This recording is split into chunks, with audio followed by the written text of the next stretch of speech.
শান্তি। 8/1/2025 প্রাতঃমুরলি ওম শান্তি। বাপদাদা মধুবন। বাবা বলেছে, মিঠে বাচ্চে, বাবার শ্রীমত তোমাদের 21 পিঢ়ির সুখ দেয়। এত নিয়ারা মত বাবা ছাড়া কেউ দিতে পারে না। তোমরা শ্রীমতে চলতে থাকো। তো বাবা বলছে, বাবার শ্রীমত আমাদের 21 জন্মের জন্য সুখ দেয়।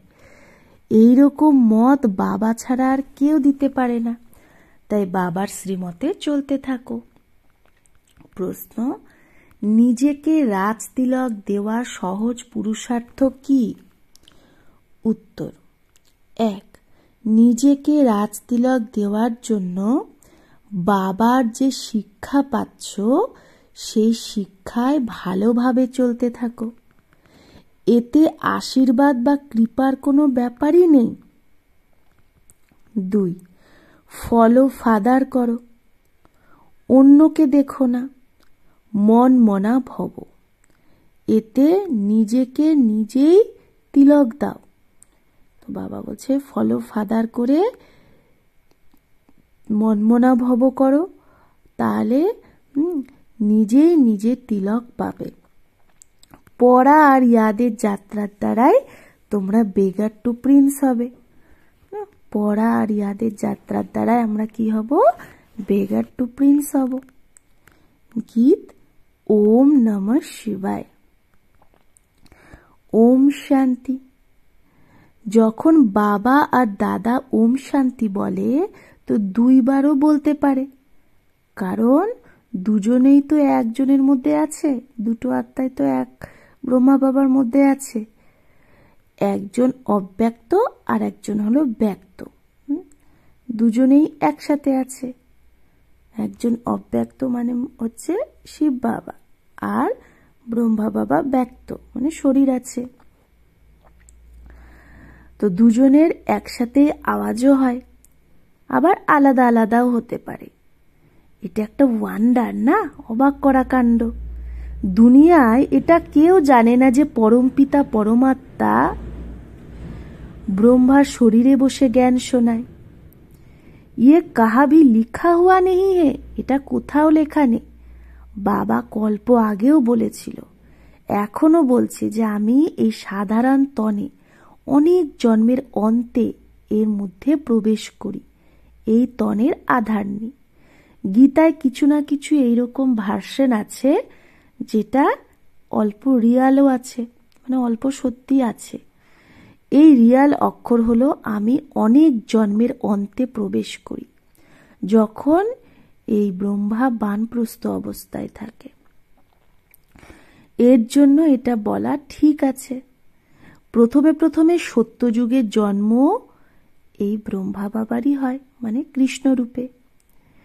তারপরে লাস্টে বানপ্রস্থ অবস্থায় আছে এখন সে, যার মধ্যেই বাবা প্রবেশ করে।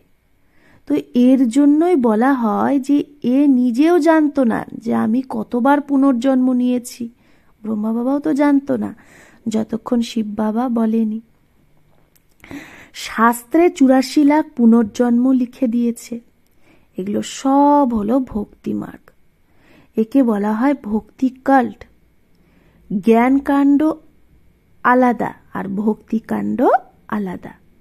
ভক্তি করতে করতে নিচেই নামে। এই জ্ঞান তো একবারই পাওয়া যায়। কখন পাওয়া যায়? এই পুরুষোত্তম সঙ্গম যুগে। বাবা একবারই সবার সদ্গতি করতে আসে। বাবা এসে সবাইকে একবারেই প্রালব্ধ দিয়ে দেয় ভবিষ্যতের। তোমরা পড়োই ভবিষ্যৎ নতুন দুনিয়ার জন্য। বাবা আসেই নতুন রাজধানী স্থাপন করতে, তাই একে রাজযোগ বলা হয়। এর অনেক মহত্ব আছে। মানুষ চায়ও যে ভারতের প্রাচীন রাজযোগ কেউ শেখাক, কিন্তু আজকাল এই সন্ন্যাসীরা বাইরে গিয়ে বলে আমরা প্রাচীন রাজযোগ শেখাতে এসেছি। তো বাইরের মানুষরা ভাবে যে আমরা শিখব, কারণ ভাবে যোগের দ্বারাই প্যারাডাইস স্থাপন হয়েছিল। বাবা বোঝায় যোগ বলের দ্বারা তোমরা প্যারাডাইজের মালিক হও। প্যারাডাইজ স্থাপন করেছিল বাবা। কিভাবে স্থাপন করে সেটা কেউ জানে না। এই রাজযোগ রুহানি বাবাই শেখায়, জিসমানি কোনো মানুষ শেখাতে পারে না। আজকাল অ্যাডাল্ট্রেশন, করাপশন তো অনেক আছে না, তাই বাবা বলে আমি পতিতকে পাবন বানাতেই আসি। তো নিশ্চয় পতিত বানানোর, পতিতও আবার কেউ বানায়, যেরকম বাবা পাবন বানায়, তো পতিত বানানোর জন্য নিশ্চয় কেউ আছে। এখন তোমরা জাজ করো, বরাবর এরকম না? আমি এসে সব বেদ শাস্ত্র আদির সার শোনাই। জ্ঞানের দ্বারা তোমরা 21 জন্মের সুখ পাও। ভক্তিমার্গে অল্পকাল ক্ষণভঙ্গুর সুখ, আর এখানে এটা হলো 21 পিঢ়ির সুখ, যেটা বাবাই দেয়। বাবা তোমাদের সদ্গতি দেওয়ার জন্য যে শ্রীমত দেয় সেটা সব থেকে আলাদা। বাবা সবার দিল নিয়ে নেয়। যেরকম ওই জড় দেলবাড়া মন্দির আছে, আর এটা হলো চৈতন্য দিলবালা মন্দির। অ্যাকিউরেট তোমাদের অ্যাক্টিভিটিরই চিত্র বানানো আছে। এই সময় তোমাদের অ্যাক্টিভিটি চলছে। দিলবালা বাবাকে পেয়েছো, সে সবার সদ্গতি করে, সবার দুঃখ দূর করে সুখ দেয়। তো কত উঁচু থেকে উঁচু বাবা, উঁচু থেকে উঁচু ভগবান শিবের মহিমা। ভালে চিত্রে শঙ্কর আদির সামনে শিবের চিত্র দেখায়, বাস্তবে দেবতাদের সামনে শিবের চিত্র রাখা তো নিষেধ। কেন? কারণ দেবতারা তো ভক্তি করে না, দেখায় না দেবতাদের আগে শিবের চিত্র, মানে দেবতারা শিবের পূজা করছে। তো বাবা বলছে এটা তো ভুল, কারণ দেবতারা তো ভক্তি করে না। ভক্তি না দেবতারা করে, না সন্ন্যাসীরা করতে পারে, কারণ সন্ন্যাসীরা তো ব্রহ্মজ্ঞানী, তত্ত্বজ্ঞানী। যেরকম এটা আকাশ তত্ত্ব, সেরকম ওটা ব্রহ্মতত্ত্ব। তারা বাবাকে ইয়াদ করে না, না তারা এই মহামন্ত্র পেয়েছে মনমনা ভব। কারণ এই মহামন্ত্র বাবা একবারই এসে সঙ্গম যুগেই দেয়। সবার সদ্গতিদাতা বাবা একবারই এসে মনমনা ভবের মন্ত্র দেয়। বাবা বলে, বাচ্চা দেহ সহিত দেহের সব ধর্ম ত্যাগ করে নিজেকে অশরীরী আত্মা ভেবে আমি বাবাকে ইয়াদ করো। কত সহজ বোঝায়। রাবণ রাজ্যের কারণে তোমরা সব দেহ অভিমানী হয়ে গেছো। এখন বাবা তোমাদের আত্ম অভিমানী বানায়। নিজেকে আত্মা ভেবে আমি বাবাকে ইয়াদ করতে থাকো, তো আত্মার মধ্যে যে খাত পড়ে গেছে সেটা বেরিয়ে যাবে। শতপ্রধান থেকে শত মে আনে সে, বাবা বলছে শতপ্রধান থেকে শততে আসলেও কলা কমে যায়, 2 কলা। সোনারও ক্যারেট হয় না, এখন তো কলিযুগের অন্তে সোনা দেখতেও পাওয়া যায় না, মানে সবই খাদ। তো সত্য যুগে তো সোনার মহল হয়, আর এখন সোনা থাকাই দুষ্কর। কত রাত দিনের পার্থক্য। তো ওটার নামই হলো গোল্ডেন এজেড ওয়ার্ল্ড। সেখানে ইট পাথর আদির কাজ থাকে না, বিল্ডিং হয়, তো সেই বিল্ডিংয়েও সোনা চাঁদি ছাড়া আর কোনো কিচারপাট্টি থাকে না। সেখানে সায়েন্সের থেকে খুব সুখ পাওয়া যায়। এটাও ড্রামা বানানো আছে। এই সময় সায়েন্স হলো ঘামান্ডি। সত্যযুগে ঘামান্ডি বলবে না, সেখানে তো সায়েন্সের থেকে তোমরা সুখ পাও। এখানে হলো অল্পকালের সুখ, আবার এর দ্বারাই বড় ভারী দুঃখ পায়, তাই না? এই সায়েন্সের থেকে অল্পকালের সুখ, আবার সায়েন্সের থেকেই খুব দুঃখ পায়। বোম আদি এই সব বিনাশের জন্যই তো বানাতে থাকে, তাহলে কত দুঃখ। বোম বানানোর জন্য অন্যকে মানা করে, কিন্তু নিজেরাই বানাতে থাকে। ভাবেও এই বোমের দ্বারাই আমাদের মৃত্যু হবে, কিন্তু তাও বানাতে থাকে। তার মানে বুদ্ধিটা একদম মরে গেছে না। এগুলো সব ড্রামায় সেট আছে, কারণ তারা বানানো ছাড়া থাকতে পারবে না, যেহেতু ড্রামায় আছে। মানুষ ভাবে এই বোমের দ্বারাই আমাদের মৃত্যু হবে, কিন্তু যারা বানাচ্ছে তারা জানে যে এই বোমের দ্বারাই সবার মৃত্যু হবে, কিন্তু তাও বলে কি জানি, কেউ প্রেরণা করে। আমরা বানানো ছাড়া থাকতেই পারি না, তো নিশ্চয় বানাতেই হবে, কারণ বিনাশেরও তো ড্রামাতে সেট আছে। যতই ভালো কেউ পিস প্রাইজ দিক, কিন্তু পিস স্থাপন করে এক বাবাই, শান্তির সাগর বাবাই শান্তি সুখ পবিত্রতার বর্ষা দেয়। সত্যযুগে হলো বেহদের সম্পত্তি, সেখানে তো দুধের নদী বয়, বিষ্ণুকে ক্ষীর সাগরে দেখায়, তো এটা তুলনা করা হয়, কোথায় ওই ক্ষীর সাগর, কোথায় এই বিষয় সাগর। ভক্তি মার্গে আবার ওই তালাব আদি বানিয়ে তাতে পাথরে বিষ্ণুকে শুইয়ে দেয়, দেখায় না ভক্তি মার্গে, সেই জলাশয় বানিয়ে সেখানে পাথরের ওপর বিষ্ণুকে শুইয়ে দেয়। ভক্তিতে কত খরচা করে, কত West of time, West of money করে। দেবীদের মূর্তি কত খরচা করে বানায়, আবার সমুদ্রে ফেলে দেয়, তো পয়সা ওয়েস্ট হলো না, সমুদ্রে ডুবিয়ে দেয়। এটা হলো পুতুল পূজা। কারো অকুপেশনকে কেউ জানেই না। এখন তোমরা যে কারো মন্দিরে যাও, তো তোমরা প্রত্যেকের অকুপেশন জানো, তো বাচ্চাদের মানা করা হয় না কোথাও যাওয়ার জন্য। আগে তো বেসমাজ হয়ে যেতে, এখন সেন্সিবল হয়ে যাও। তোমরা বলবে আমরা এর 84 জন্মকে জানি। ভারতবাসীরা তো শ্রীকৃষ্ণের 84 জন্ম জানতই না। তোমাদের বুদ্ধিতেই সারা নলেজ আছে। নলেজ হলো সোর্স অফ ইনকাম। বেদ শাস্ত্র আদির মধ্যে কোনো এম অবজেক্ট নেই। স্কুলে সদাই এম অবজেক্ট থাকে না। এই পড়ার দ্বারা তোমরা কত সাহুকার হও। জ্ঞানের দ্বারা হয় সদ্গতি। এই নলেজের দ্বারা তোমরা সম্পত্তিবান হও। তোমরা যে কোনো মন্দিরে যাবে তো ঝট করে বুঝবে যেটা কার ইয়াদগার। যেরকম দেলবাড়া মন্দির, সেটা হলো জড় আর এটা হলো চৈতন্য। হুবহু যেরকম এখানে ঝাড়ে দেখায়, সেই রকম মন্দির বানানো আছে। নিচে তপস্যায় বসে আছে, উপরে ছাদে সারা স্বর্গ দেখায়। দিলবাড়া মন্দিরে অনেক খরচ করে বানিয়েছে। এখানে তো কিচ্ছু নেই। ভারত 100% সলভেন্ট পাবন ছিল, এখন ভারত 100% ইনসলভেন্ট পতিত হয়ে গেছে। কারণ এখানে সবাই বিকারের দ্বারা জন্ম নেয়। সেখানে গন্দেগি, নোংরার কোনো ব্যাপারই থাকে না। গরুর পুরাণে রোচক বাতে এই জন্য লিখেছে যাতে মানুষ শুধরায় কিছু, কিন্তু ড্রামায় মানুষের শুধরানোটা নেই। এখন ঈশ্বরীয় স্থাপনা হচ্ছে। ঈশ্বরই স্বর্গ স্থাপন করবে না, তাকেই হেভেনলি গডফাদার বলা হয়।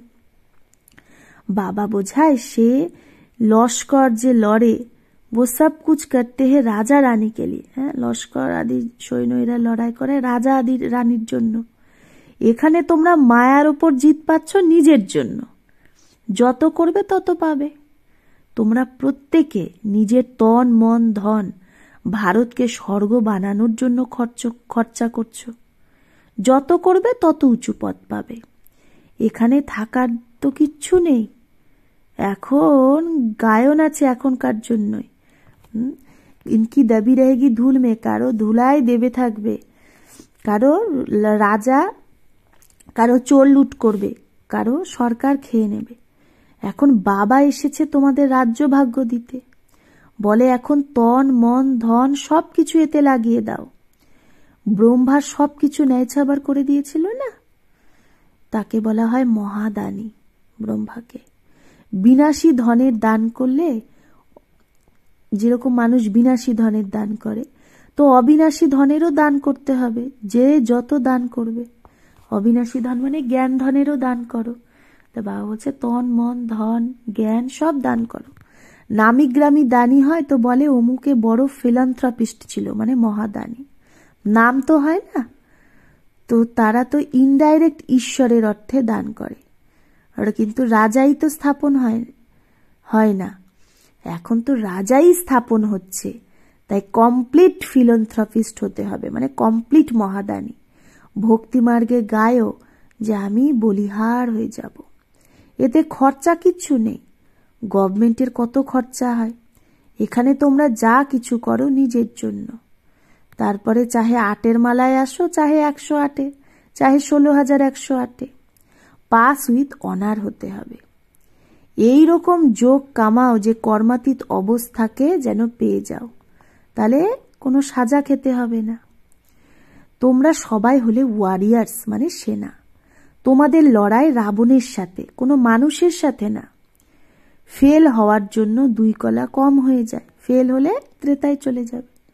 ত্রেতায় 2 কলা কম স্বর্গ বলবে না, সেমি স্বর্গ। পুরুষার্থ তো করা উচিত না, বাবাকে পুরো ফলো করার পুরুষার্থ। এতে মন বুদ্ধি দিয়ে সারেন্ডার হতে হবে যে বাবা এই সব কিছু তোমার। বাবা বলবে এগুলো সার্ভিসে লাগাও, আমি যে তোমাদের মত দিই সেই কার্য করো। ইউনিভার্সিটি খোলো, সেন্টার খোলো, অনেকের কল্যাণ হয়ে যাবে। শুধু এই মেসেজ দিতে হবে যে বাবাকে ইয়াদ করো আর বর্ষা নাও। মেসেঞ্জার, পেগাম্বার তোমাদের বাচ্চাদেরই বলা হয়। সবাইকে এই মেসেজ দাও যে বাবা ব্রহ্মা দ্বারা বলে আমাকে ইয়াদ করো, তো তোমার বিকর্ম বিনাশ হবে, জীবন মুক্তি পেয়ে যাবে। এখন হলো জীবন বন্ধ, তারপরে জীবন মুক্ত হবে। বাবা বলে আমি ভারতেই আসি, এই ড্রামা অনাদি বানানো আছে, কবে তৈরি হয়েছে, কবে পুরো হবে এই প্রশ্ন উঠতে পারে না, কারণ এটা অনাদি। এটা তো ড্রামা অনাদি চলতেই থাকে। আত্মা কত ছোট বিন্দি, তাতে এই অবিনাশী পার্ট সেট আছে, কত গুহ্য কথা। তো আত্মা হলো একটা স্টারের মতো ছোট বিন্দি। মাতারাও এখানে মাথায় কপালে তিলক দেয়, বিন্দি দেয়। এখন তোমরা বাচ্চারা পুরুষার্থের দ্বারা নিজেই নিজেকে রাজ তিলক দাও। তোমরা বাবার শিক্ষায় ভালোভাবে চললে তোমরা নিজেই নিজেকে রাজ তিলক দাও। যত চলবে তত নিজেই নিজেকে রাজ তিলক দিতে পারবে। এরকম না যে এখানে আশীর্বাদ বা কৃপার কোনো ব্যাপার আছে। তোমরা নিজেকে নিজে পুরুষার্থের দ্বারা রাজ তিলক দাও। আসলে এটাই রাজ তিলক। ফলো ফাদার করার পুরুষার্থ করতে হবে, অন্যকে দেখলে চলবে না। এটা হলো মন মনা ভব, যার দ্বারা নিজেই তিলক পেয়ে যাও। আপেহি, বাবা দেয় না, এটাই রাজ্য। তোমরা বেগার থেকে প্রিন্স হও, তো কত ভালো পুরুষার্থ করা উচিত। তারপর ব্রহ্মা বাবাকেও তো ফলো করতে হবে, এটা তো বোঝার ব্যাপার। পড়ার দ্বারা কামাই হয়, যত যত যোগ তত তত ধারণা হবে। যোগেই তো মেহনত আছে না, তাই ভারতের রাজযোগ গাওয়া হয়। বাকি গঙ্গা স্নান করতে করতে তো আয়ুও চলে গেছে, তাও পাবন হতে পারোনি। গঙ্গা স্নান করতে করতে বছরের পর বছর পার হয়ে গেছে, তাও পাবন আমরা হতে পারিনি। ভক্তি মার্গে ঈশ্বরের জন্য, ঈশ্বরের নামে গরিবকে দেয়। এখানে নিজে ঈশ্বরই এসে গরিবদের বিশ্বের বাদশাহী দেয়। এখন ঈশ্বরই এসে বাদশাহী দিচ্ছে। গরিব নিবাজ না বাবা, তাই গরিবের মধ্যেই আসে। ভারত যে 100% সলভেন্ট ছিল, সেটাই এই সময় 100% ইনসলভেন্ট হয়ে গেছে। দান সদা গরিবকেই করা হয়। বাবা কত উঁচু বানায়, এইরকম বাবাকেও গালি দেয়। বাবা বলে এইরকম যখন গ্লানি করে তখনই আমাকে আসতে হয়। এটাও ড্রামা বানানো আছে। বাবা বাবাও আবার টিচারও। শিখরা বলে সদ্গুরু অকাল। বাকি ভক্তিমার্গে গুরু তো অনেক আছে। অকালকে তখ্ত সির্ফ ইয়ে মিলতা है। তো অকাল আত্মা কোন তখ্ত পায়? এই যে ভ্রুকুটি রূপী সিংহাসন। তোমরা বাচ্চাদের তখ্ত ইউজ করতে হে, कहते हैं। তাই বাবা বলছে যে শিব বাবা আমাদের বাচ্চাদের তখ্ত ইউজ করে। কখন? যেরকম শিব বাবা ব্রহ্মার তনে এসে সবার কল্যাণ করে, সেরকম যখন আমাদের দ্বারা বাবার কাউকে বোঝানোর দরকার হয় কোনো ভালো বাচ্চাকে, তখন আমাদের মধ্যে প্রবেশ করেও তার কল্যাণ করে চলে যায় বাবা। এই সময় এই ব্রহ্মার পার্টি হলো কি, ব্রহ্মার তনে শিব বাবা আসে। এটা বড় বোঝার ব্যাপার। নতুন কেউ বুঝতে পারবে না। अच्छा, मीठे मीठे सिकिलधे बच्चों प्रति माता पिता बाप दादा का याद प्यार और गुड मॉर्निंग। रूहानी बाप की रूहानी बच्चों को नमस्ते। हम रूहानी बच्चों की रूहानी बाप माता पिता बाप दादा को याद प्यार गुड मॉर्निंग और नमस्ते नमस्ते नमस्ते। शुक्रिया बाबा, आपको लाख लाख शुक्रिया। धारणार जन्य मुख्य सार। 1, অবিনাশী জ্ঞান ধনের দান করে মহাদানী হতে হবে। অবিনাশী জ্ঞান ধন দান করে মহাদানী হতে হবে। যেরকম ব্রহ্মা বাবা নিজের সবকিছু এইখানে লাগিয়ে দিয়েছিল, হ্যাঁ, সেরকম ফলো ফাদার করে রাজাইতে উঁচু পদ নিতে হবে। 2, সাজা থেকে বাঁচার জন্য এই রকম যোগ কামাতে হবে যাতে কর্মাতীত অবস্থা হয়ে যায়। পাস উইথ অনার হওয়ার জন্য পুরো পুরুষার্থ করতে হবে। অন্যকে দেখলে চলবে না। বরদান, কড়া নিয়ম আর দৃঢ় সংকল্প দ্বারা অলবেলাপনকে সমাপ্ত যে করে সেই ব্রহ্মা বাপ সমান অথক ভব। তো যে কড়া নিয়ম আর দৃঢ় সংকল্পের দ্বারা অলবেলাপনকে সমাপ্ত করে সেই ব্রহ্মা বাপ সমান অথক ভব। ব্রহ্মা বাপ সমান অথক হওয়ার জন্য অলবেলাপনকে সমাপ্ত করো। তার জন্য কোনো কড়া নিয়ম বানাও, দৃঢ় সংকল্প করো। অ্যাটেনশন রূপী চৌকিদার সদা যদি অ্যালার্ট থাকে তাহলে অলবেলাপন সমাপ্ত হয়ে যাবে। প্রথমে নিজের ওপর মেহনত করো, তারপর সেবায়, তবে ধর্মী পরিবর্তন হবে। এখন শুধু করে নেব, হয়ে যাবে, এই আরামের সংকল্পের ডানলপকে ছাড়ো। করতেই হবে এই স্লোগান মস্তকে যদি ইয়াদ থাকে তাহলে পরিবর্তন হয়ে যাবে। স্লোগান, সমর্থ বলে নিশানি হলো যেই বলে আত্মিক ভাব আর শুভ ভাবনা থাকে। তো সমর্থ বল কি করে বুঝবো? যেই বলের মধ্যে আত্মিক ভাব আর শুভ ভাবনা থাকে। নিজের শক্তিশালী মনসা দ্বারা সকাশ দেওয়ার সেবা করো। যত যত সময় নিকটে আসছে তত ব্যর্থ সংকল্পও বাড়ছে, কিন্তু এটা চুক্ত হওয়ার জন্য বাইরে বেরোচ্ছে। হ্যাঁ, তো সময় যত কাছে আসছে ব্যর্থ সংকল্প বাড়ছে আরো। তো বাবা বলছে এটা কেন বাড়ছে? কারণ চুক্ত হওয়ার জন্য এগুলো বাইরে বেরোচ্ছে। তো ব্যর্থ সংকল্পের কাজ হলো আশা, আর তোমার কাজ হলো উর্তি কলা দ্বারা, সকাশ দ্বারা পরিবর্তন করা। ঘাবড়িও না, উসকে সেক মেনে হিয়াও, এই ব্যর্থ সংকল্পের প্রভাবে এসো না। আচ্ছা, ওম শান্তি। ওম শান্তি।